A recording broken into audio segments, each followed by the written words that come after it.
Season 51, War number 11, and we're up against GT40. This time my team will be Angela, Odin, and a Werewolf by night. I will be taking Path 5 in Section 1, Path 6 in Section 2, and then I will be taking a Serpent, Bullseye, and Arcade mini-boss along with the Quicksilver boss. Now, I will be using Angela for the Quicksilver and, well, let's just see how that goes. She's not exactly a usual counter to any Alliance War bosses, really. Now, first off here we have a Darkhawk on the event flow knockdown and right back added nodes. I went ahead and placed the Odin pre-fights here for Angela so that she can take advantage of them for every single fight she is taking today. Now, Darkhawk is a tactic defender, but Angela is also one of the best tactic attackers due to how quickly and easily she is able to gain those clarity charges. Now, essentially my game plan is to just spam special once here, which is what you usually do with Angela anyways, to keep up the furies.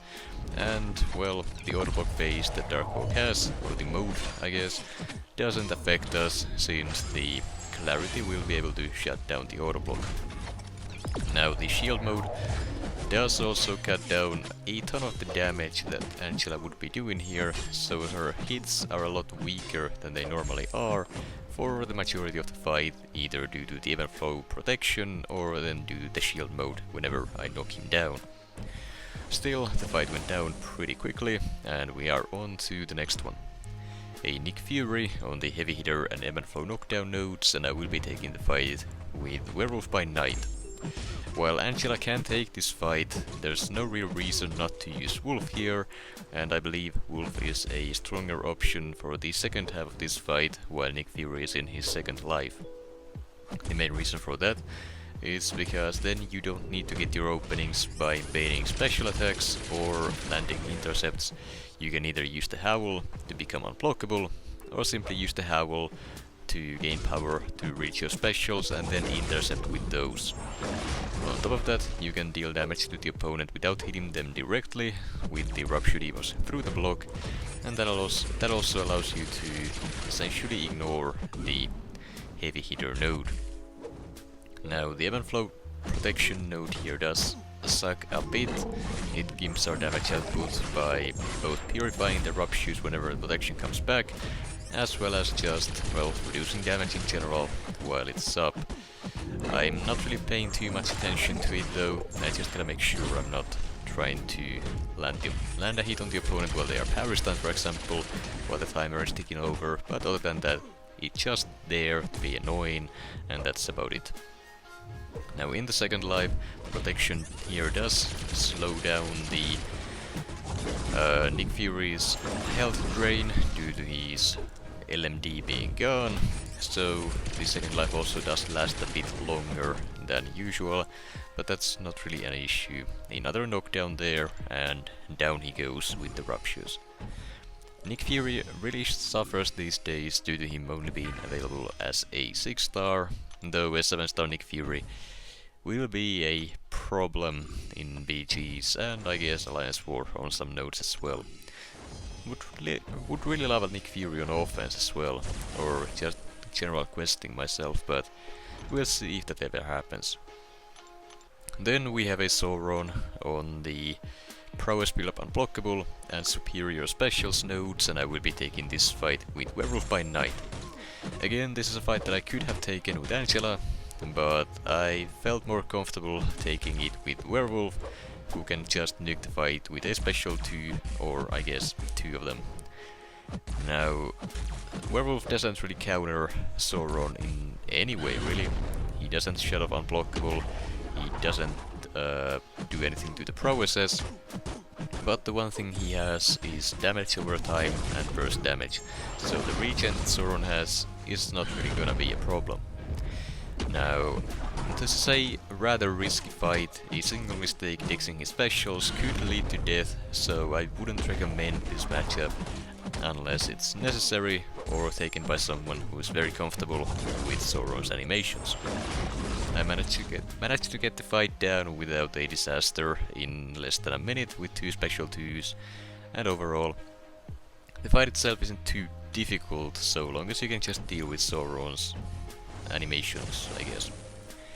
And then we have a Peni on the prowess build up unblockable and passively special nodes, and I will be taking this fight with Angela. To deal with this one, I just need the clarity up, and well, then the fight is already basically over. Peni won't be able to do anything more than that afterwards. Now, the game plan is to just spam the special ones, and that's that. The special one is what gives you an extra fury buff for Angela, so it aids in your damage output quite a bit since the furies are very potent. But if you want, you could also just say for a special 3 for some aptitudes, or spam special 2s for the precisions, so that you can land more crits. Generally though, just spamming the special 1 is all you need to do, and the damage you can get out of Angela doing so is pretty good considering how easy it is to access. Now, one thing that I gotta mention here, do not push Peni to her special 2. Every single blocked hit on the special 2 will give her a dormant prowess, and well, you don't wanna get caught by a special with like 10 of those prowesses, since the specials will be unblockable with it as well on this node. So to deal with it, I just bait the special ones over and over, and that's about it. Fight goes down. It's not the fastest fight in the world, but due to the attack tactic completely disabling most of these auto block champions, there's not really much left after you take that away. Peni Parker being a great example of that. Without the auto block, she does absolutely nothing. Which is a shame really, but it is what it is. Then we have a Serpent on the inevitable power efficiency, make a stand, and one eye open mini-boss node, and I will be taking the fight with Werewolf by night. Now, I would be lying if I said I wasn't nervous about taking this fight, but I saw that other alliances were doing the same, and I have plenty of practice doing the matchup in BGs. I figured it should be fine taking it in war and relieving one of my alliance mates or BG mates from always having to take this fight with Sim Supreme, I believe. Now the game plan is fairly simple. I just gotta keep baiting special 1s from Serpent, spam my own special 2s and mediums for the ruptures, and then just slowly but surely take the fight down. The issue, of course, with Serpent in general is the cheat death mechanic he has with his Sig ability, the death immunity buff that also gives him a ton of power gain. That is the cause of many deaths across all the realms, I guess, and this fight is no different. It will be an issue. Now, I don't have an invulnerability boost here, and that was a conscious decision on my part. I didn't wanna have to eat special 3s and then take 0 damage on them, giving Serpent that very potent power gain buff because of it. So if I'm eating a special 3, I need to take some damage off of it, otherwise he's just gonna be able to spam special 3s over and over with the help of the power efficiency node here as well. Essentially the power gain buff that he gets grants him 2 bars of power, and with the power efficiency his special 3 would only cost 1.5 bars, so if you do the math there, the power gain would be enough to get him to a second special 3 immediately. And if that's the case, he would be just cycling them over and over, and I would die guaranteed. So here I mismanaged the protection, and it came back while the death immunity was happening, all the power gain and special spamming, so when it ended I wasn't able to finish out the fight, and I ended up eating a special 3 there because of it, which luckily didn't kill me. He wasn't ramped up high enough to make that happen, but boy was it close. I'm very lucky that I am running max inequity, and I had the special 3 protection boosts up, and yeah, definitely not a fight I would be taking, or would be comfortable taking again anytime soon. Maybe if I have some video for reference, which I didn't for this one. But I did ask around afterwards, and now I do, so maybe, we'll see. Then we have a Bullseye on the Hazard Shift, Incinerate and Shock miniboss node along with Aggression Prowess, and I'm taking this fight with Angela. and Angela isn't exactly known for being a Bullseye counter. However, once again the clarity charges, once you get that up, you completely shut off evade and auto block. That means the evade counter hit here will not be a problem against Bullseye, and all I really gotta do is just get enough unique buffs to shut down the hazard shift, which I have already done at this point with the Odin pre-fights, then just bait and punish, or I guess just bait and dex Bullseye special 2s, and never letting him use his special 1, and the fight should be quite simple to take. Now it's easier said than done though, and a single mistake dexing the special 2 will kill Angela since she's not tanky at all, and this node with the aggression prowess, well, it wouldn't be pretty. Now the special 2 itself also has a stun at the end of it, so even though I do have the Odin's protection buff, I would get comboed immediately afterwards, and with the guaranteed crits, as well as the attack increase from the nodes. Yeah, I'm not comfortable Angela would survive that. But I did manage to take the fight down without a disaster, so another solo for Angela there. Then we have an arcade here on the Conflictor and Combat Deja Vu Prowess miniboss node, and I am taking this fight with Angela as well, as I have in the past. And I do have a White Magneto pre-fight here to allow me to parry stun despite the Conflictor node. Now essentially, once again, just gotta keep the clarity up, and that shuts down any auto blocks and evades in the fight. Auto block is the one that is, or would be, a concern here otherwise.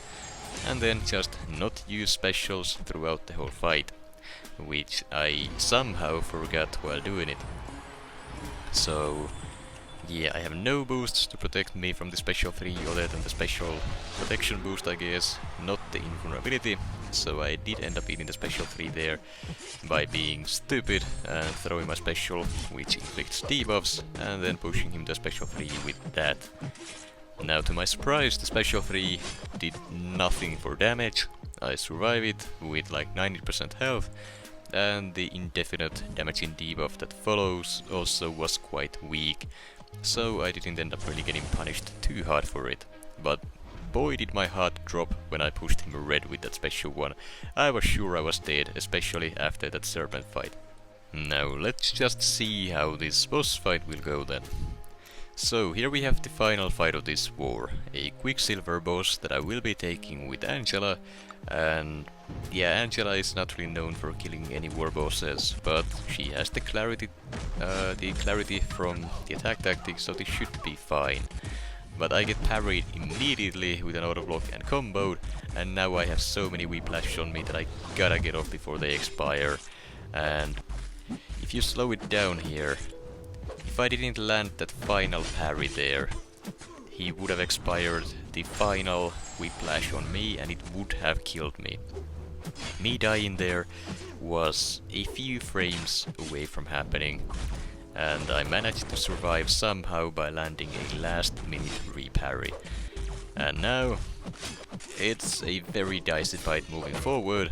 I gotta be aggressive, keep the clarity up, manage the whiplashes properly by landing my parries, and then I gotta full dex these special 2s, otherwise I'm dead. So this fight has been very scary so far, but somehow I'm still in it. I do manage to land the reparries properly, get the whiplashes off ASAP, and I'm not really having a great RNG with them either. Most of my nexus so far have inflicted the whiplashes, and that's not what you wanna see. Thankfully though, I do have the willpower mastery active, healing me here with the slow debuff throughout the fight, as well as any stray whiplashes that might be on me from time to time, and then Angela's personal regeneration is also helping. Now one more thing to note, the Odin's synergy with Angela does actually increase Angela's buff potency for every single fight the team has won in the quest, or in this case the Alliance War. So the buffs that I get, the regeneration, fury, armor ups, everything really, will have their potency increased by a decent amount here for this boss fight, which definitely does help out as well. Now, at this point I have gotten myself to a more comfortable health range, but even just a couple hits into my block it's really dealing some damage, and at this point I just want to get out as soon as possible. However, I'm not making any dumb mistakes trying to be quick, like trying to shallow evade any medium dashes or anything. I just bait proper and safe openings and go in for normal combos. Somehow I managed to solo the fight after the horrible start, and I don't think I have been that close to dying in war and surviving in a very long time, if ever, really. As for the results, we did end up tying the war 2-2, but we lost on fight time. There was no chance we were winning fight time against GT40. We are known to be one of the slower alliances in terms of that, so we did not take the cake this time, but it was a valiant effort.